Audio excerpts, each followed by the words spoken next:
That always makes the sex better that way. Your wife lives there.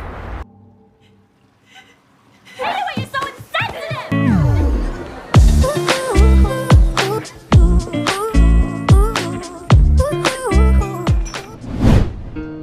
Selamat datang Sugeng Rawuh para hadirin penonton setia God of Spoiler, channel yang merangkum cerita film yang pastinya disertai aktivitas tancep-tancep.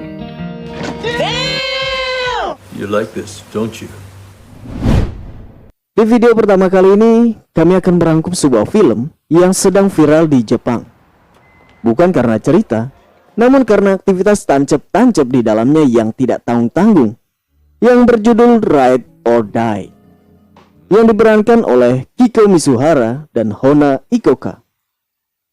Sebelum mulai menonton, seperti biasa pastikan persiapan teknis seperti headset, baterai, dan kuota telah siap. Dan yang terpenting, jangan lupa kunci pintu kamar kalian. Sekian dan selamat bertancap ria.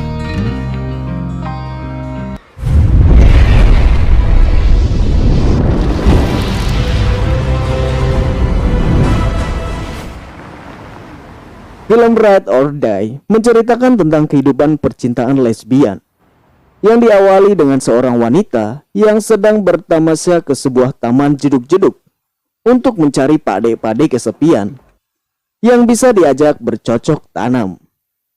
Wanita ini menyambangi seisi ruangan dengan penuh birahi. Kemudian si wanita ini melihat ada batangan yang sedang nge-fly karena terlalu banyak minum wedang jahe. You looked kinda lonely. Tanpa basa-basi, si wanita ini mengajak si Pakde, sebut saja Waluyo, untuk bercocok tanam.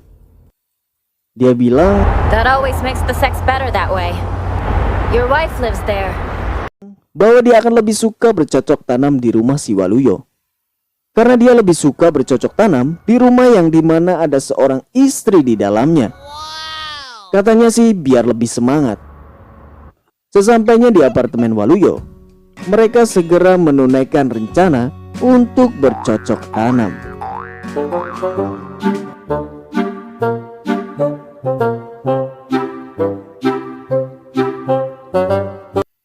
Wele-wele, tidak ada angin, tidak ada hujan, tidak ada ojek payung. Saat sedang enjoy-enjoynya bertancap ria, ujuk-ujuk si wanita ini menancapkan sebelah gunting ke kerongkongan si Waluyo.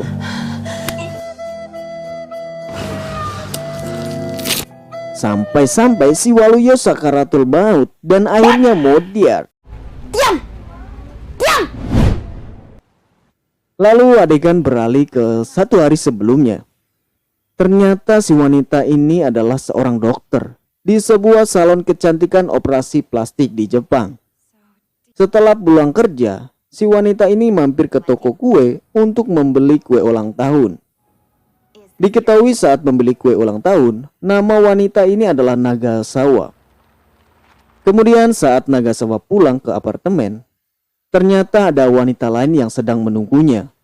Dan ternyata itu adalah pacar si Nagasawa. Sehingga bisa disimpulkan bahwa mereka adalah pasangan lesbian.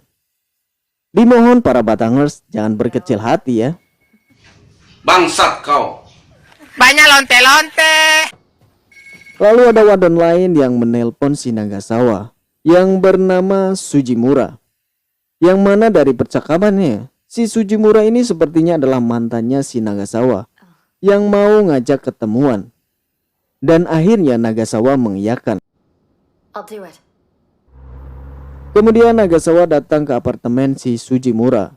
Dari percakapan diketahui bahwa mereka berdua sudah tidak bertemu selama 10 tahun. Karena Sujimura lebih memilih untuk menikah. Namun ternyata dalam pernikahannya, Sujimura mendapatkan perlakuan KDRT dari suaminya. I've been waiting for you. Come on. Yang ternyata suaminya adalah si Waluyo. Lalu si Sujimura minta tolong Nagasawa untuk mengalgojo si Waluyo demi dirinya.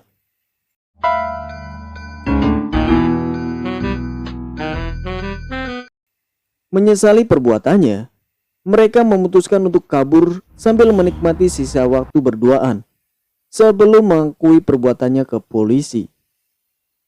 Dalam petualangan mereka, mereka bertemu seorang supir taksi yang kembali menghampiri mereka di tengah malam setelah mengantarkan mereka. Ternyata memang laki-laki semuanya sama saja. Saat sedang mengobrol, ujuk-ujuk si supir taksi ini memegang tangan si Nagasawa dan mengarahkannya ke gagang cangkul si supir. You like this, don't you? Dengan harap si Nagasawa mau bercocok tanam dengannya. Entah apa yang merasuki Nagasawa, dia langsung mau untuk bercocok tanam dengan si supir. You don't mind no condom? Setelah selesai, si supir memberikan sedikit fulus, bukan sebagai bayaran, namun sebagai bantuan untuk mereka kabur selanjutnya. Keesokan paginya, mereka berdua pergi ke rumah ayahnya Nagasawa untuk bersembunyi. Namun tidak lama kakak Nagasawa dan istrinya menggerebek mereka.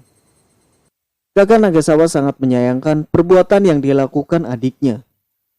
Terlebih adiknya yang lebih memilih Sujimura dibandingkan dengan pacarnya yang sekarang. Karena sebenarnya, dulu waktu Nagasawa masih sekolah, dia sudah berpacaran dengan pacarnya sekarang. Namun dia juga sempat naksir dengan Sujimura, yang sebenarnya adalah wanita normal. Setelah dibujuk untuk menyerahkan diri mereka ke polisi, mereka berdua akhirnya menuruti nasihat kakak Nagasawa. Namun akhirnya, mereka berubah pikiran untuk kembali kabur hanya untuk mengulur waktu. Kemudian Nagasawa memohon kakak iparnya untuk memberikan kunci mobilnya agar mereka bisa kabur. Just do this for me. Don't say anything and just give. Nagasawa menjelaskan secara tersirat mengapa dia sampai rela membunuh, yang membuat kakak iparnya luluh dan memberikan kunci mobilnya.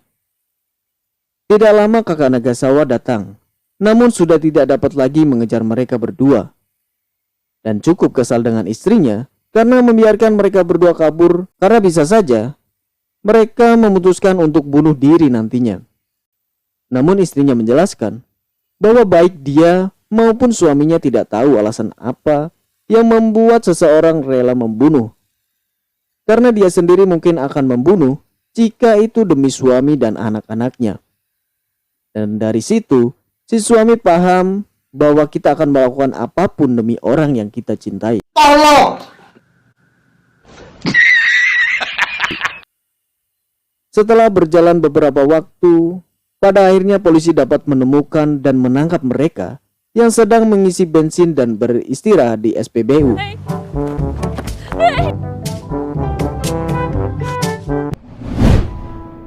Begitulah ending yang sangat melemaskan. Sudah capek nonton 2 jam, ceritanya gitu doang. Meskipun demikian, ada sedikit pesan yang dapat kita ambil dari film ini, yaitu seseorang dapat melakukan apa saja yang terkesan bodoh demi orang yang kita cintai. Itulah mengapa ada istilah cinta itu buta. Hey, cut it out. You're the one who